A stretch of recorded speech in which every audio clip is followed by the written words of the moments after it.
23 दिसंबर 2022 को राजस्थान के high court ने दौसा जिला का एसपी साहब को आदेश दिया दीपक उर्फ दिलीप मेहरा को 13 जनवरी तक गिरफ्तार करके कटघरे में पेश किया जाए, नहीं तो एसपी साहब खुद आकर कटघरे में वो हाजिर हो जाए। इतना बात सुनने के बाद, इतना आदेश आने के बाद जो दौसा जिला के एसपी साहब थे वो काफ़ी हैरान और परेशान हो जाते हैं। ये वही दिलीप मेहरा था जिसके गिरफ्तारी के लिए कोर्ट ने पोक्सो एक्ट के तहत वो 6 महीना पहले उसकी गिरफ्तारी के वारंट जारी किया था, लेकिन फिर भी राजस्थान पुलिस उसको गिरफ्तार नहीं कर पाती है। इसका यही कारण था कि वो जो था एक एमएलए का लड़का था, एक विधायक का लड़का था, जो कि कांग्रेस पार्टी का एक विधायक का पुत्र था, इसीलिए उसको राजस्थान पुलिस गिरफ्तार करने में नाकाम थी। उसके गिरफ्तारी ना होने के कारण ना कुछ वजह होगा, जो कि उसका जो पिता थे, उसका जो फादर थे, वो एक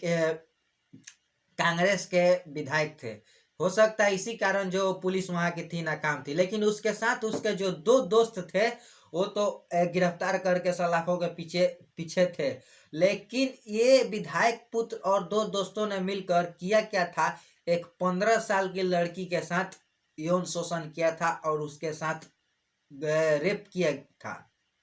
और 15 साल के नाबालिग बच्ची के साथ दरिंदगी पे दरिंदगी, हैवानियत पे हैवानियत की जाती है। फिर भी राजस्थान पुलिस वहाँ की इतनी नाकाम थी कि उसके नाम के एफआईआर तक भी दर्ज नहीं करती। हालांकि उसके जो दोस्त थे उसको अरेस्ट कर लिया जाता, उसे अरेस्ट करके सलाखों के पीछे कर दिया जाता, लेकिन ये दिलीप मेहरा जो था विधायक पुत्र, इसको अभी तक ना इसके नाम से एफआईआर दर्ज था और ना ही अभी तक इसको पुलिस पकड़ पाई। वहीं जब हाई कोर्ट के आदेश आता है, राजस्थान हाई कोर्ट के, और वहाँ के एसपी साहब के पास, तो एसपी साहब जो है काफ़ी एक्शन में आ जाते हैं और काफ़ी वो ये हो जाते हैं, और वो तुरंत अपनी जो उनका एक्शन होता है लेते हैं और वहाँ पे छापामारी और धरपकड़ चालू वहाँ करते हैं। और वहाँ के जो एसपी साहब थे काफ़ी छानबीन करने के बाद बहुत ही जल्द उसे गिरफ्तार कर लेते हैं, और गिरफ्तार करने के बाद 9 जनवरी को उसे हाई कोर्ट में पेश किया जाता है, और पेश करने के बाद उस जो दीपक मेहरा था, विधायक का पुत्र था, उसे जेल भेज दिया जाता है। आगे की घटना क्या है, आगे की सच्चाई क्या है, जानने के लिए आप हमारे साथ वीडियो में एंड तक बने रहें। तो नमस्कार, आप देख रहे हैं क्राइम संस्थक। अगर आप हमारे इस वीडियो को फेसबुक पेज पे देख रहे हैं तो पेज को फॉलो कर लीजिएगा, अगर यूट्यूब पे देख रहे हैं तो चैनल को सब्सक्राइब कर लीजिएगा, और आप हमसे जुड़ना चाहते होंगे तो डिस्क्रिप्शन में इंस्टाग्राम आईडी होगा, ट्विटर आईडी होगा, जाकर वहाँ पे फॉलो कर सकते हैं, आप हमसे जुड़ सकते हैं। तो चलिए चलते हैं और जानते हैं इस घटना की पूरी सच्चाई क्या है। तो आज की जो हमारी सच्ची घटना है वो राजस्थान के अलौर जिले की। राजस्थान के अलौर जिले के अंतर्गत में एक राजगढ़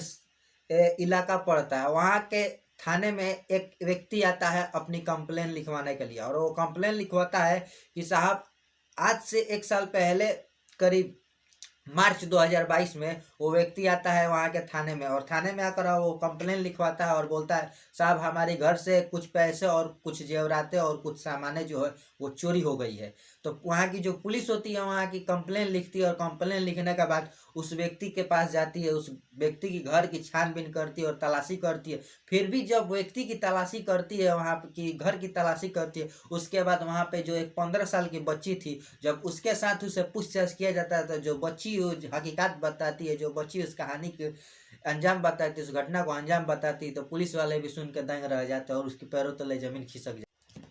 तो वहाँ के जो लड़की खुलासे करती है जो बात को, वो जो लड़की थी जिसकी उम्र लगभग 15 साल की थी, वो कक्षा 9वीं या 10वीं में पढ़ाई करती थी। जब उसको पढ़ाई से फुर्सत मिलता था, जब भी उसको पास थोड़ा बहुत समय मिलता था, वो ज़्यादातर वो फेसबुक यूज किया करती थी, सोशल मीडिया का प्लेटफॉर्म यूज किया करती थी, और उसी फेसबुक के जरिए उसे वहीं के एक लड़के से दोस्ती हो जाती है, और दोस्ती होने के बाद बातें चीतें शुरू हो जाती है, और बातें चीतें शुरू होने के बाद वो लोग की कहानी जो बात फ्रेंडशिप थी, फ्रेंडशिप से कब वो लोग एक दूसरे को चाहने लगते, एक दूसरे को करीब आने की कोशिश करने लगते, एक दूसरे को पाने की ख्वाहिशें करने लगते हैं। उसके बाद दोनों की बातें चीतें बढ़ने लगती है, और ये लोग जो थे वो करीब 24 फरवरी 2022 को, ये जो विवेक शर्मा था, जिस लड़की के साथ उसका फ्रेंडशिप हुआ था फेसबुक के जरिए, वो इसे को बुलाता है मंडावर रोड के पास,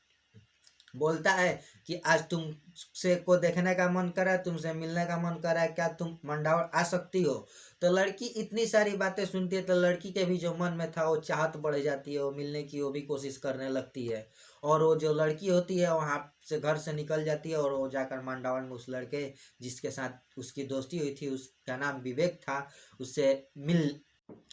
उसके बाद जब वो मंडाव रोड पे मिलते हैं तो जो लड़का था वो कार से आया हुआ था और उस लड़की को बोलता है कि चलो आज हम लोग घूमने चलते हैं और तुम गाड़ी में बैठो। इतनी बातें सुनने के बाद जो लड़की होती है उसके साथ गाड़ी में बैठने के लिए बैठ कर चली जाती है घूमने फिरने के लिए। उसके बाद वो लड़का था महुआ मंडाव रोड के महुआ मंडावर में एक होटल में जाता है और खाना पीना खाता है, एक रेस्टोरेंट टाइप का था या होटल था,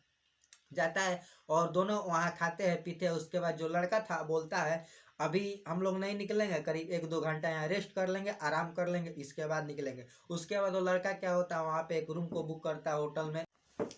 उसके बाद वो खाने का ऑर्डर देता है, खाने का ऑर्डर देता है, खाना जो आता है तो खाने में कुछ नशीली दवाइयों और नशीली पदार्थ को मिला देता है। और मिलाने के बाद जो लड़की होती है वो खाती है और खाने के बाद लड़की जो होती है बेहोश हो जाती है। इसके बाद विवेक जो था अपने दो दोस्तों को फ़ोन करता है, दो फ्रेंडों को फ़ोन करता है, जिसमें एक का नाम था नेतराम और दूसरा था दिलीप मीणा। और दोनों वहाँ पे आते हैं और आने के बाद उस 15 साल के लड़की के साथ बारी बारी से उसके साथ रेप करते हैं, उसके साथ हैवानियत करते हैं, उसके साथ दरिंदगी करते हैं। और उस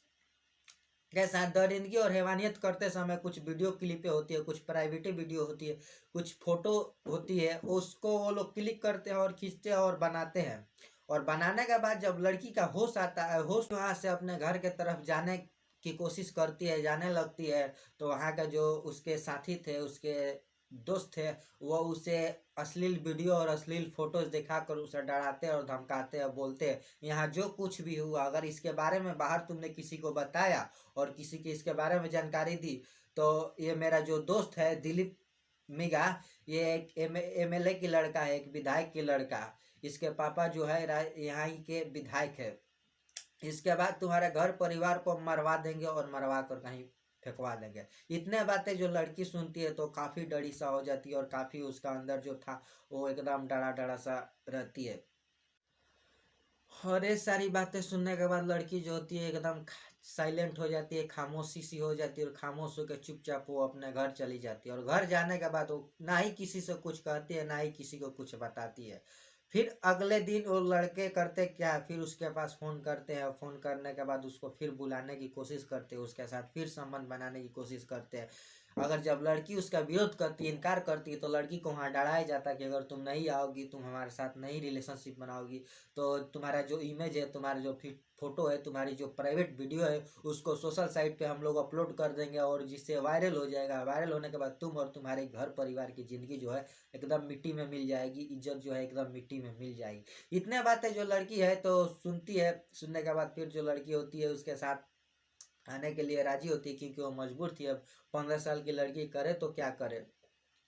इसी वीडियो और ये वीडियो और इसी फोटोज के माध्यम से लड़की को करीब 1 साल तक ब्लैकमेल करते हैं। और ब्लैकमेल करने के बावजूद भी लड़की के साथ कभी कभी पैसों की डिमांड की जाती है, कभी कभी गहनों की डिमांड की जाती है, कभी कभी कोई चीज़ों की डिमांड की जाती है। ये सारी के डिमांड करने के बाद लड़की जो थी धीरे धीरे अपने घर से पैसों की, जब वो लोग डिमांड करते थे तो अपने घर से पैसे चुरा चुरा उन लोगों को देती थी, गहने चुरा चुरा वो लोग को देती थी। जब उसके घर के पैसे खत्म हो जाते हैं, जब उसके घर के गहने खत्म हो जाते हैं, उसका फैमिली वालों ने जब ढूंढने की कोशिश करते हैं, करीब 15 लाख रुपए तक उससे वो लोग मतलब ले चुके थे। उस लड़की को ब्लैकमेल करके उस लड़की से 15 लाख रुपए ले चुके थे और गहने भी ले चुके थे। जब इसकी जानकारी फैमिली वालों को होती है कि हमारे घर से गहने गायब हो गई है, हमारे घर से पैसे गायब हो गई है, तो लड़की के जो पिता होते हैं वो वहीं के थाने में जाते हैं और कंप्लेन करते हैं कि साहब हमारे घर से 15 लाख रुपए और कुछ गहने जेवरात जो है चोरी हो गई। इसके बाद पुलिस जो होती है वहाँ की कंप्लेन लिखने के बाद वो छानबीन करती है, छानबीन करने के बाद जब लड़की इस घटना का खुलासा करती तो वहाँ राजस्थान के पूरी इलाके में जो है कि बातें एकदम आग की तरह फैल जाती है और वहाँ के लोग जो है सड़कों पर उतर जाते हैं। एक विधायक का पुत्र और उसका दोस्त मिलकर एक नाबालिग लड़की के साथ 1 साल तक यौन शोषण किए और उसके साथ बलात्कार किए और उसके साथ बलात्कार करने के बावजूद भी उसे ब्लैकमेल करके पैसों के डिमांड किए। तो ये सारी घटना, और जब उस लड़की के घर वालों ने एफआईआर दर्ज कराई तो एफआईआर दर्ज करने के बाद जो पुलिस होती है, दो उसके साथी को जिसका नाम विवेक था और नेतराम था उसको तो गिरफ्तार कर लेती है, लेकिन जो दिलीप मेगा था जो विधायक का पुत्र था उसको गिरफ्तार नहीं कर पाती है, उसको गिरफ्तार करने में नाकाम हो जाती है। उसके बाद उस लड़की के पिता जो होते हैं जब यहाँ से इस मामले को मतलब इस घटना इसको गिरफ्तारी नहीं थे तो राजस्थान के हाई कोर्ट में इसकी गिरफ्तारी की अर्जी लगाते हैं और वहाँ के जो कोर्ट होते हैं वो कोर्ट वहाँ के आदेश देते हैं वहाँ की एसपी को, और वहाँ का जो एसपी होते हैं उसकी को गिरफ्तार करके वो कोर्ट में उसको पेश करते हैं और पेश करने के बाद जो तीनों को होता है तीनों को वहाँ सलाखों के पीछे। अब उसके बाद जो पुलिस होती है, जौहरी लाल मीरा जो उसका विधायक के लड़का है, जो विधायक की नाम थी वो जौहरी लाल मीरा थी। उसके बाद उसको बेटे को और उसके दोनों दोस्तों को पकड़ के और पुलिस जो होती है और जेल भेज देती है। आगे की उसके साथ कार्रवाई शुरू की जाती है। तो दोस्तों इस लड़की के बारे में आपका क्या कहना? क्या विधायक के लड़के ने जो अपने बाप का विधायकी होने का जो उसका नाजायज फायदा उठाता था, उसका नाजायज तरीके से उस चीज को यूज करता था, क्या वो कहाँ तक सही था? आप लोग का क्या कहना है? आप लोग अपना राय कमेंट करके जरूर बताएं। तो दोस्तों हमारा वीडियो बनाने का मकसद किसी को हैरान और परेशान करना नहीं है, ना ही किसी को भावनाओं को ठेस पहुंचाना है। तो हमारा वीडियो बनाने का मकसद ये होता है कि ऐसे ऐसे लड़कों से, ऐसे ऐसे दोस्तों से और ऐसे ऐसी राजनीतिकों की जो खिलाड़ होते हैं उनसे सतर्क रहे, सावधान रहे। तो बस दोस्तों आप लोग अपना ख्याल रखिए और ध्यान रखिए। तो दोस्तों चलते हैं, मिलते हैं फिर नए एपिसोड के साथ में, तब के लिए जय हिंद, जय भारत।